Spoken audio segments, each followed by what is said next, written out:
Alhamdulillah pada kesempatan pagi kali ini kita masih dapat bersama-sama berkumpul untuk melaksanakan kegiatan rutin kita, yaitu pendalaman materi di setiap hari Sabtu ini. Sebelumnya saya ucapkan Assalamualaikum warahmatullahi wabarakatuh. Mari kita sama-sama berdoa. Mudah-mudahan acara ini ada dalam ridho Allah Subhanahu wa taala. Doa mulai.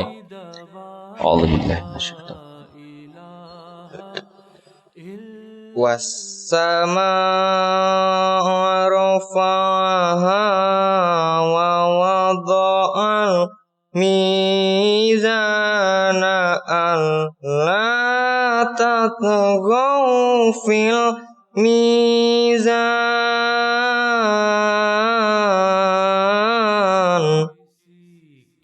Dina Ahmad ka jo aj salar hai tere hathon mein uske na talwar hai sate faujo ki koi na yalgar hai Ibn Mansur ki ek lalkar hai Ibn Mansur ki ek lalkar hai Ibn Mansur ki ek lalkar hai. Untuk acara selanjutnya yaitu janji hudam yang akan dipimpin oleh Walid.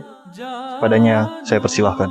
Asyhadu alla ilaha illallah wahdahu la syarika lahu wa asyhadu anna Muhammadan abduhu wa rasuluh. Aku berjanji setiap saat bersedia mengorbankan jiwa raga, harta, waktu dan kehormatanku untuk kepentingan agama, nusa dan bangsa. Pemaparan materi oleh Saudara Imran. Assalamualaikum warahmatullahi wabarakatuh. Dalam kesempatan yang berbahagia ini saya akan menyampaikan materi yang berjudul Purnama menjadi saksi atas kebenaran Hazrat Masih Maud alaihissalam. Sebagaimana kita ketahui, gejala alam selalu mendukung seorang utusan Tuhan. Allah Ta'ala seringkali menggunakan gejala alam untuk menyatakan kebenaran seorang pendakwa di hadapan kaumnya. Kali ini saya akan menyampaikan kebenaran. Kali ini saya akan membahas gejala alam yang mendukung seorang utusan Tuhan, yakni Al-Masih dan Imam Mahdi alaihissalam yang merupakan pendiri jemaah Muslim Ahmadiyah. Mungkin rekan-rekan sudah tidak asing lagi mendengar bahwa saksi kebenaran Imam Mahdi yang dijanjikan oleh Nabi Muhammad SAW adalah gerhana bulan dan matahari pada bulan Ramadan di tahun yang sama. Dan benar sekali, kedua gejala alam ini telah terjadi sekitar 3-4 tahun setelah pendakwaan Hazrat Mirza Ghulam Ahmad alaihissalam sebagai Isa Al-Masih yang dijanjikan, yakni pada tahun 1311 Hijriah atau bertepatan dengan 1934 Masehi.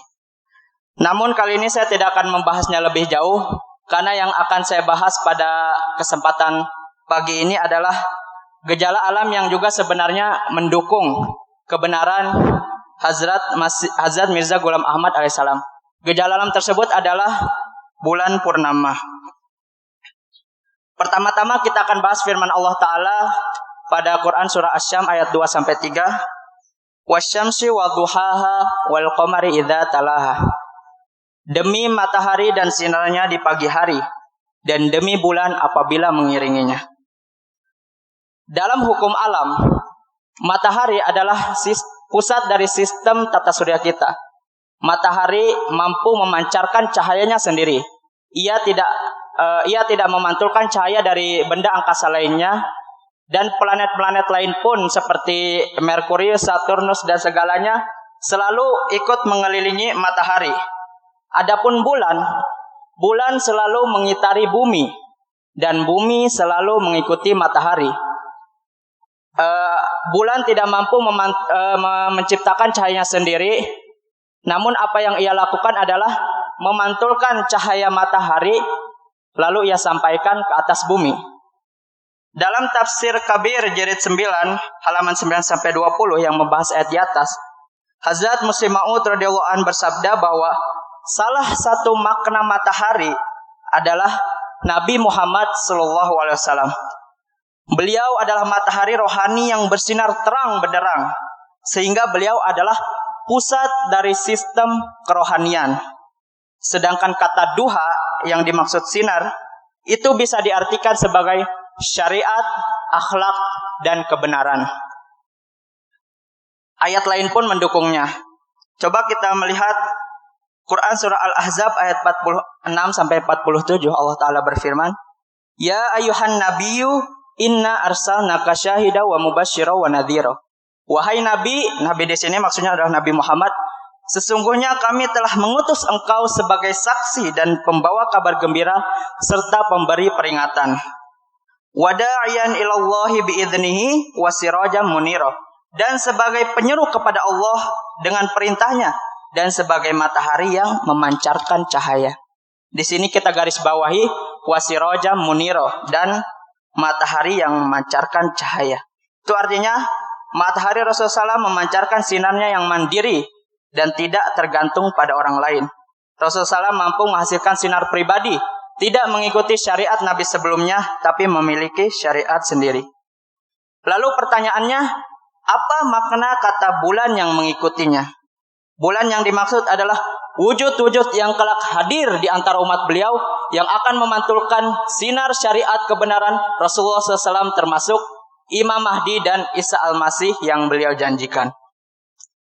Sedangkan salah satu makna talahah dari ayat Asy-Syam tadi yang saya lantunkan pada ayat di atas adalah kondisi saat bulan memantulkan secara sempurna seluruh sinar matahari, atau kita sebut dengan bulan purnama.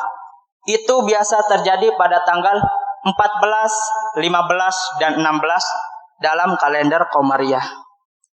Di sini rembulan dikatakan mengikuti atau mengiringi matahari dalam ayat. Itu disebutkan seperti itu. Hal itu menunjukkan bahwa bulan tidak mampu bersinar tanpa memantulkan sinar dari matahari, sebagaimana memang faktanya demikian. Oleh karena itu, wujud yang akan datang setelah beliau SAW akan memantulkan sinar matahari rohani Rasulullah SAW. Itulah mengapa Imam Mahdi dan Al-Masih yang dijanjikan pasti tidak akan membawa syariat baru, melainkan mesti mengikuti syariat Nabi Muhammad SAW. Dari ayat ini kita ambil kesimpulan bahwa matahari adalah Rasulullah SAW dan rembulan adalah Al-Masih yang beliau janjikan. Kita ketahui bahwa sebagaimana yang saya sebutkan tadi, rembulan itu mencapai puncaknya yakni purnama pada malam ke-14 di setiap bulan pada kalender Qamariyah. Baik itu bulan Jumadil Awal, Jumadil Akhir, Rabiul Awal. Nah, semua di dalam malam ke-14 atau tanggal ke-14 dalam kalender Qamariyah itu disebut dengan Badar atau malam purnama. Bulan yang mampu memantulkan sinar matahari secara sempurna pada malam ke-14 mengindikasikan tentang seorang yang akan memantulkan sinar Rasulullah SAW secara sempurna akan terkait dengan angka 14. Pertanyaannya, apakah malam ke-14, tahun ke-14, dekade ke-14, atau abad ke-14 setelah kewafatan Rasulullah SAW? Hal ini dijawab oleh hadis Rasulullah SAW, yakni dalam Sunan Abu Dawud nomor 4291. Dalam hadis Rasulullah SAW bersabda, Innallaha yab'atsu li hadzal ummati ala ra'si kulli mi'ati sanatin man yujaddadu laha dina. Sesungguhnya Allah Ta'ala senantiasa akan membangkitkan untuk umat ini pada setiap akhir abad atau permulaan abad baru seorang yang akan mentajdid agamanya. Sebagaimana kita ketahui, memang benar nubuatan Rasulullah SAW, di setiap abad pasti selalu ada mujadid pembaharu yang memperbaiki atau memperbarui agamanya. Contohnya Umar bin Abdul Aziz, Muhammad bin Idris, Imam Al-Asy'ari, lalu turun sampai abad ke-14, di mana oleh karena itu sangat logis bila sosok mujadid akbar yakni Al-Masih dan Imam Mahdi, sebagai bulan yang mampu memantulkan sinar matahari Rasulullah SAW secara sempurna, pasti muncul pada abad ke-14 Hijriah, sebagaimana hukum alam berlaku pada bulan jasmani. Mungkin sampai sini bisa dipahami. Kemudian ada pertanyaan, apakah ada ayat Al-Quran lainnya yang menyinggung abad ke-14 sebagai dukungan argumentasi dan tafsir di atas? Begini, pernahkah para hadirin memperhatikan ayat suci Quran yang tertera pada bendera Jemaah Muslim Ahmadiyah? Ayat itu adalah Quran surah Ali Imran ayat 124 sebagaimana yang saya baca di awal tadi. Walaqad nasarakumullahu bibadri wa antum adillah. Dan sungguh Allah telah menolong kamu pada Badar, padahal kamu dalam keadaan lemah. Makna ayat di atas sebenarnya jauh lebih luas daripada hanya sekedar perang Badar. Bila Badar dalam arti bulan malam ke-14 yang kita gunakan sebagai tafsir lain selain perang Badar, karena Badar itu dalam bahasa Arab jika diartikan adalah bulan purnama, maka kita dapati bahwa pertolongan Allah yang agung lagi dahsyat akan turun kepada umat muslim pada abad ke-14 dengan diutusnya Al-Masih yang dijanjikan. Adakah pertolongan Tuhan yang lebih besar daripada diutusnya seorang utusan Tuhan di saat keadaan kita lemah dan hina secara rohani? Jelas tidak ada. Sudah menjadi sunnah dari Allah Ta'ala bahwa Dia menurunkan utusannya saat bumi membutuhkannya disebabkan keburukan yang melanda. Apakah ada yang bisa membuktikan kalau zaman kita sekarang jauh lebih baik daripada zaman Nabi dahulu, sehingga tidak perlu lagi adanya Nabi, kata mereka? Penyembahan berhala, hawa nafsu, bunuh negara-negara berperang, terorisme, bunuh diri atas nama agama, penganiayaan di mana-mana, monopoli ekonomi, lalu kesombongan suatu negeri akan kejayaan dan kemampuannya adalah alasan kenapa para nabi diutus untuk meluruskan umat dan membawa mereka kembali padanya. Sekarang, apakah ada yang bisa mengatakan kalau hal-hal yang saya sebutkan tadi tidak terjadi di zaman ini sehingga tidak diperlukan adanya nabi? Justru di zaman inilah keburukan-keburukan tersebut mencapai puncaknya. Jika dulu saja Allah Ta'ala mengutus Nabi untuk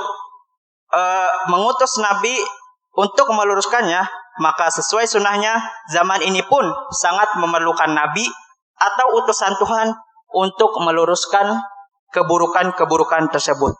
Ada yang mengatakan, kami memiliki Al-Quran, kami memiliki hadis, sehingga tidak perlu adanya Nabi.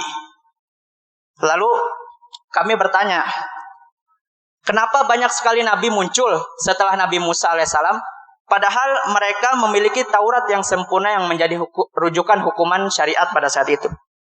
Memang kitab suci itu sempurna, namun orang-orang dari umatnya lah yang tidak sempurna.